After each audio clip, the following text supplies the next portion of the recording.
दृश्य आपण पाहताय गिरगाव चौपाटीवर गणेश भक्तांचा मोठा उत्साह। या तराफ्यावर राजा विराजमान झालाय। फटाक्यांची आतषबाजी केली जाते। आपल्या लाडक्या बाप्पाला निरोप देताना कोणत्या शब्दातून याचं वर्णन करावं असा प्रश्न पडावा, अशीच ही दृश्य म्हणावी लागतील। विसर्जन मिरवणूक लालबागच्या राजाची तासनतास चालते, हा आतापर्यंतचा इतिहास राहिलेला आहे। मात्र विसर्जन कधी खोळंबलेलं नव्हतं, इतिहासामध्ये हे पहिल्यांदाच घडलेलं आहे। सकाळी 8 ते रात्री 8 पर्यंत 12 तास विसर्जन खोळंबलेलं होतं।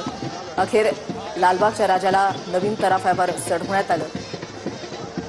भरतीची वाट पाहिली जाते। रात्री 9:55 भरतीची वेळ आहे। अक्षय मणकणी आमचे प्रतिनिधी आमच्या सोबत आहेत। अक्षय यांच्याकडे जाऊयात। अक्षय, बाप्पा आपल्या गावी जाण्यासाठी निघालेले आहेत, तुम्ही कसा माहोल अनुभवताय? वृषाली, आपण पाहू शकतो की या संपूर्ण गिरगाव चौपाटीच्या समुद्रामध्ये मोठ्या उत्साहात आपल्या लाडक्या लालबागच्या राजाचं निरोप देण्याकरता मोठ्या संख्येने गणेश भक्त जे आहेत ते समुद्राच्या आतमध्ये देखील दाखल झालेले असल्याचं आपल्याला पाहायला मिळते। सगळ्याची चित्र होती ज्यावेळेस 8 वाजता लालबागचा राजा गिरगाव चौपाटीवरती दाखल झालेला होता, त्यावेळेस त्याला विजन देण्याचा शेवटचा निरोप देण्याकरता मोठ्या संख्येने जे कोळी बांधवांचे बोट आहेत ते उपस्थित होते आणि त्याच्यावरती गणेश भक्त जे आहेत ते स्वार झालेले होते आणि आपल्या लाडक्या बाप्पाला निरोप देण्याकरता उपस्थित होते। आता देखील सकाळची जशी आहे तशी परिस्थिती जी आहे ती आता सध्या आपल्याला पाहायला मिळते।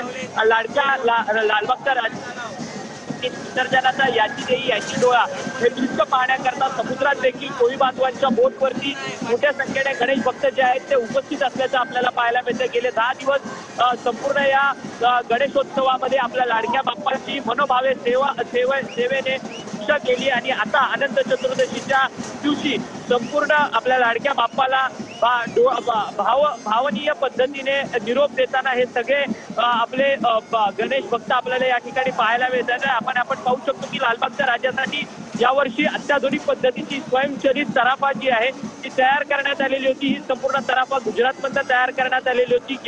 गेल्या वर्षी लालबागच्या राजाचं विसर्जन जे आहे ते जुन्या तराफ्याने झालेलं होतं, परंतु आता मात्र लालबागच्या राजाचं विसर्जन जे आहे ते नवीन या स्वयंचलित तराफ्याने होताना आपल्याला सध्या पाहायला मिळत आहे।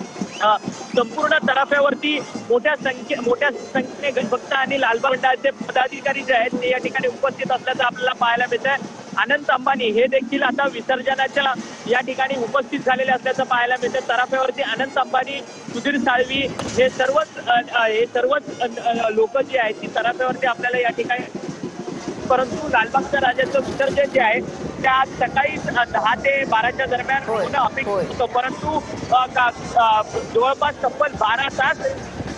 अक्षय, तुम्हाला काही वेळासाठी